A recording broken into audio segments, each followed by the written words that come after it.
Right, guys, this document is a list of questions that I've ranked by weakest questions to strongest questions. I'm going to start with the weakest questions, and I'll gradually work through this with you guys.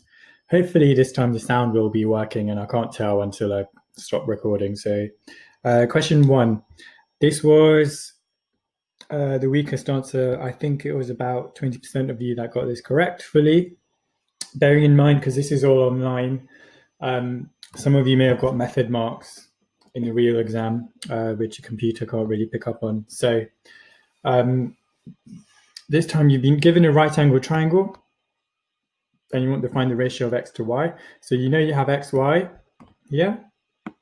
There are no angles given, so there's nothing to do with SOHCAHTOA. The only thing you can do with right angle triangles is Pythagoras. So this is what you're going to do. So a squared plus b squared equals h squared. Now we know that this is the hypotenuse. We can just call this a and b. So this will be x plus y squared, that's your a, plus your b squared is 6x squared is equal to, your h is going to be 8x minus y, so 8x minus y all squared. You can then expand this all and simplify it. So x plus y plus 6x, and then equals 8x minus y, 8x minus y. Okay, simplify, expand. So x squared plus 2xy plus y squared equal plus 36x squared is equal to 64x squared minus 16xy plus y squared. We can cancel a couple of things here. So we can cancel the y squared and the y squared. We can also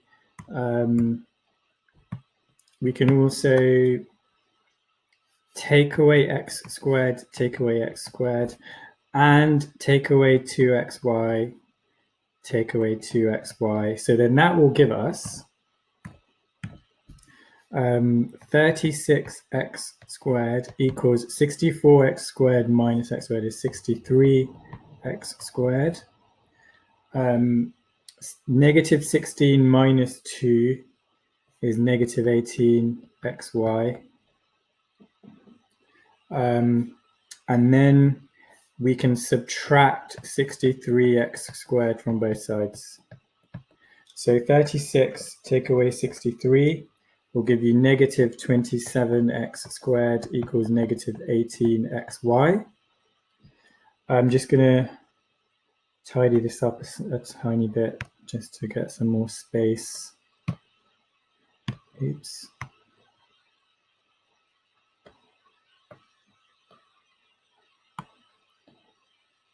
So the last bit here is we are going to divide both sides by -1 because we don't really like negatives. So 27x squared equals 18xy.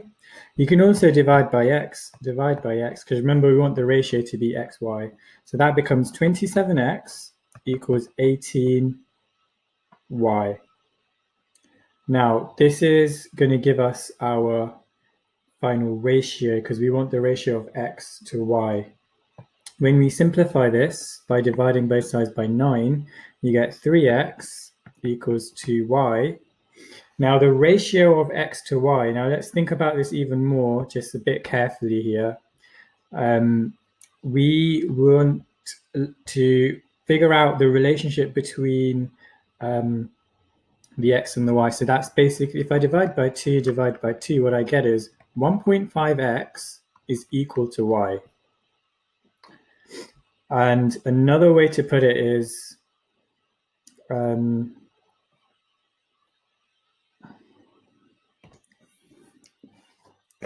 I can say that if 1.5, the ratio we want is x to y. Now, if I call this x as I need to call it, well then y would be 1.5x. Or in other words, if I multiply both sides by 2, I get 2x to 3 y. So the ratio is 2 to 3. Now, question 11, Helen's fish tank. This is a bounds question, although it doesn't say bounds question. Bounds questions don't typically announce themselves as a bounds question, so you have to recognize them. Helen is going to use a bucket to fill a fish tank with water. There are 14 liters in a bucket. What's the maximum number of buckets to fill the tank? So what we want to figure out is we're making an assumption that the buckets are as small as possible. So lower bound for a bucket, that's obviously a bucket. And the tank is as big as possible. That will give us the maximum number of buckets in theory. So let's do the upper bound for the tank.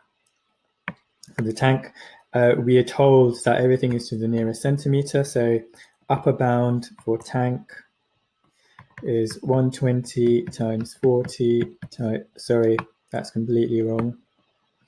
We're going to do the upper bounds first. So 120.5 times 40.5 times 70.5. That will give us 120.5, 34405.7.625 is very important to be accurate right until the end where you round it. And that is the upper bound for tank. Now the lower bound for the bucket, well, 14 liters correct to the nearest liter. You half the measure of accuracy, which is 1, so 0.5. We're going to subtract 0.5. So lower bound for bucket is 13.5 liters. Now we have to be very careful here because we have got this, which is in centimeters cubed, and this, which is in liters. So 1,000 centimeters cubed equals 1 liter. And to convert this into liters, we're going to have to divide it by 1,000. So that's just going to be 1, 2, 3. So it's going to be 344.057625 liters. Now, to work out how many buckets go into that, you just divide by 13.5. And you should get, let's have a go on the calculator, get 25.48575. The question says 1 decimal place, so it's 25.5 buckets. This one here, this was fairly well answered. I think, let me see, it's 41% got completely correct. The angle between EC and ABCD. So E is here,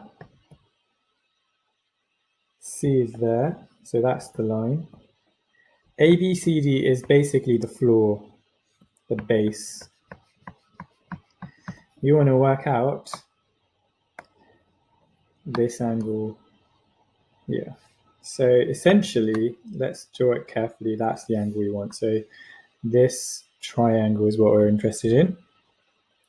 So let's use a different color for the base triangle.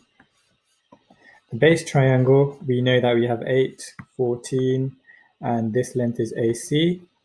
And then for the triangle that's standing up, that's AC. The height is 7. And then you use trigonometry. So let's use Pythagoras here.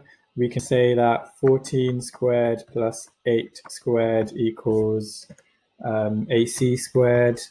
And then you square root 14 squared plus 8 squared to get your length. So that will be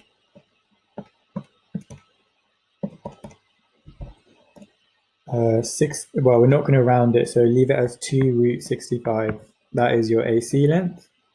And then you can see from this shape, we're going to use opposite and adjacent. That is tan theta. So tan theta equals opposite over adjacent. Now adjacent is 2 root 65.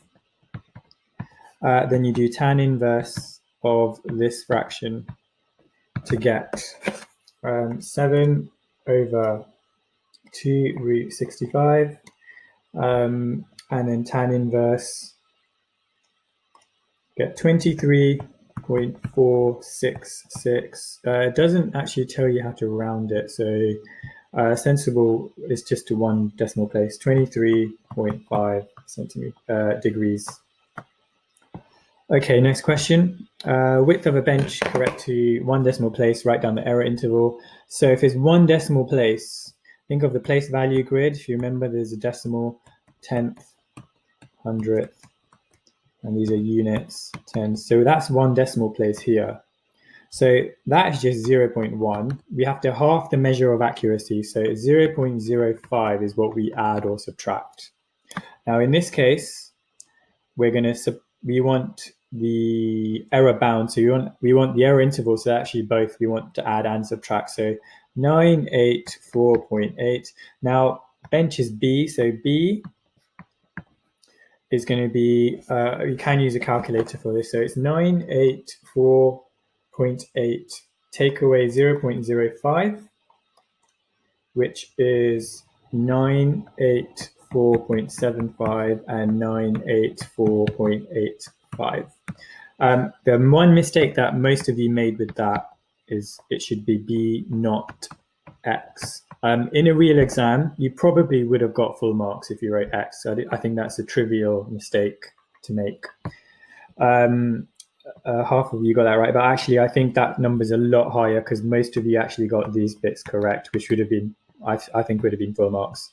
Right, this question here was fairly well answered, so I might just do the beginnings of it. So calculate the area of the shaded region. Well, you first work out this area. So in that case, we'll call that theta. Theta over 360 times pi times r, which is 2 squared. 2 squared is 4. So that becomes, just leave it as that. And then we're going to look at the big area. In this case, it's theta over 360 times pi times r squared is 64. To find the gray area, we're going to do green, take away red. However, we've been told this area here, the red bit, is equal to 3.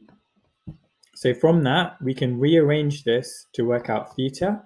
So 3 divided by 4 times 360, and then divided by pi, gives you 85.9. So theta, the angle, is 85.94 degrees.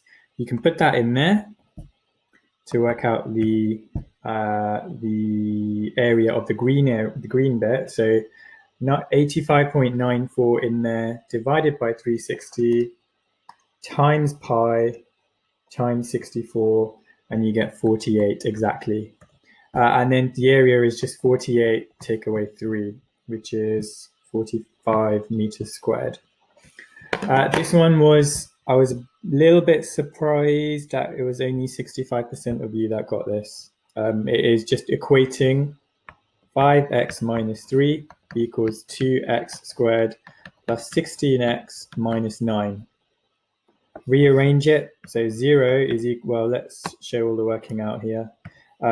Plus 3 minus 5x plus 3 minus 5x. That will then give me 0 equals 2x squared. 16 minus 5 is positive 11x, and then negative 9 plus 3 is negative 6. Factorize and solve, and that's it. You can factorize and solve that. Oh, and just so you don't forget, when you do factorize it, that will only give you the one pair of solutions. So remember, what this is really asking you is a quadratic graph, a straight line graph, and there are 2 pairs of solutions. That's why you have these 2 that come together and these 2 that come together.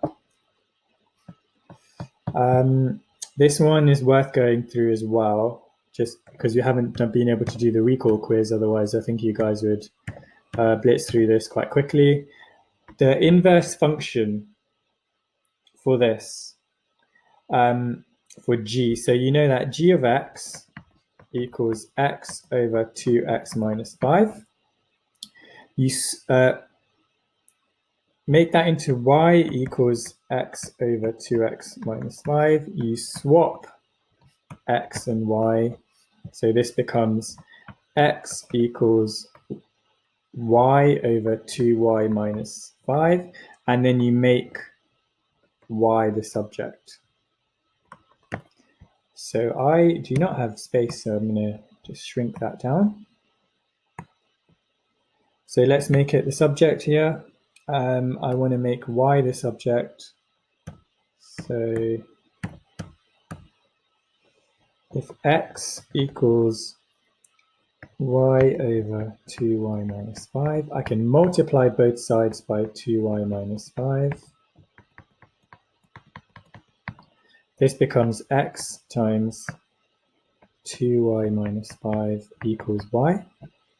Expand it, 2xy minus 5x equals y. Now I want y to be by itself, so I'm going to move this y to that side. I'm going to move the 5x to that side. So I get 2xy minus y equals 5x. Now factorize y out, so y times 2x minus 1 equals 5x. And then I divide by 2x minus 1, divide by 2x minus 1. So y equals 5x over 2x minus 1. Now really this is actually g inverse of x, so you have to just change that back. G inverse, which is given to you on this bit anyway. So it's 5x over 2x minus 1. This one is, I'll just do the theory behind it. So we want to figure out the lower bound. So we want lower bound divided by upper bound. However, the denominator in itself has a calculation in it. So the lower bound of a subtraction means we want the upper bound of m take away the lower bound of x. That will give you the biggest possible answer. So really what we want to do here is upper bound of m take away lower bound of x, and on the top is the lower bound of a. In terms of bounds, you can do the rest of the calculations, or you can check on Dr. Frost if you want to. Quadratic sequences, we want to figure out the difference in each case. So 8 take away 3 is 5, 15 take away 8 is 7, and 24 take away 15 is 9. So the second difference is 2. So you write down the sequence of 2x squared. So 2 times 1 squared is 2. 2 times 2 squared is 8. 2 times 3 squared, well, that's going to be 9 times 2, which is 18. You bring the sequence down, which is 3, 8, 15, and then you do a subtraction. 3 take away 2, negative 1, 0. 15 take away 18. Oh, that looks very dodgy. Okay, I was on robot mode there. I'm into half the second difference, aren't I? Of course. That was definitely on purpose. Well done for paying attention there. Just making sure you are paying attention. So this will be, you half the second difference. So in that case, it's just 1x squared. So you write your sequence out, and then you write down the half x squared sequence, and then you subtract it. So we'll do step by step. So the sequence itself is 3, 8, 15, 24. The x squared sequence is 1 squared is 1, 2 squared is 4, 3 squared is 9. When you subtract it, 3 take away 1 is 2, 8 take away 4 is 4, 15 take away 9 is 6. Essentially, it's the 2 times tables, so it's 2n. So your sequence is x squared plus 2n. The rest of it was quite well answered, so I'm not going to go through the rest of the test. I hope that was useful. I'm sorry this is a bit messy, but I've recorded this video about 4 times I've done this, so hopefully this is useful for you. I do appreciate those of you that give me feedback, especially the positive feedback. You know, it's really nice to get that. I'll see you guys soon.